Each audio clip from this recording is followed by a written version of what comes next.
There are 4 components to the Brando warm-up. Foam rolling, walkouts, the world's greatest stretch, which we're going to do today, and Buddha prayer. All right, so before we get into our stretch today, you might need some stuff. So it doesn't require too much space, which is good, but you might need an elevated surface. So if you have a couch or a chair, that is totally fine. If you have yoga blocks, that's great as well. I'll show you how to use that today. And then you can also use a bench or something like that. Any elevated surface, the higher elevation you have, the easier it's going to be for yourself. The lower to the ground you go, or if you don't use anything, which you don't need any yoga blocks or anything, you can use the ground. It's just going to make it a bit harder. Okay, so let's get into it. So from here, we are going to be in a push-up position. Bring your foot all the way beside your hand, and from there, we want to straighten and bend that front leg 5 times, all right? Now you want to make sure you are keeping that back leg straight as you are doing this.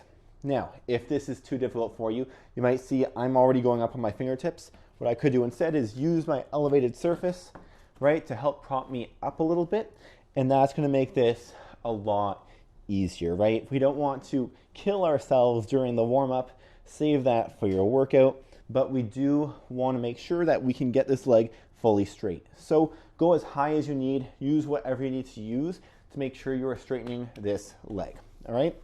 Now, once you complete your 5 straighten and bends, we're going to do our twists. So keeping the far hand on the ground, stacking the wrist with the shoulder, we are going to twist, trying to stack the shoulder on top of one another, okay? 5 twists. Switch hands. Again, same concept. This is a bit more challenging to balance. It might take some practice, right? If you put your hand too close to your foot, it's going to be really hard to balance. That's why I'm putting my hand a little bit farther away, just to make that balance a bit easier. All right, and then that's it, right? Once you did your straightening and bending and your twist on each side, you're done. Move to the other leg, all right? So what might this look like from the side view?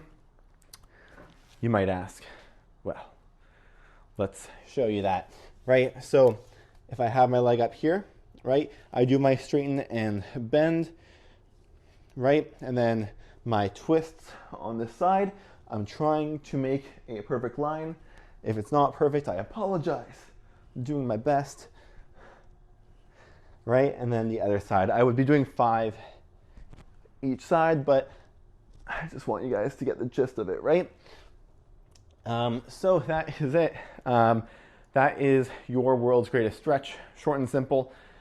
Now what'll really help with this, because you can see it's really hamstring intensive.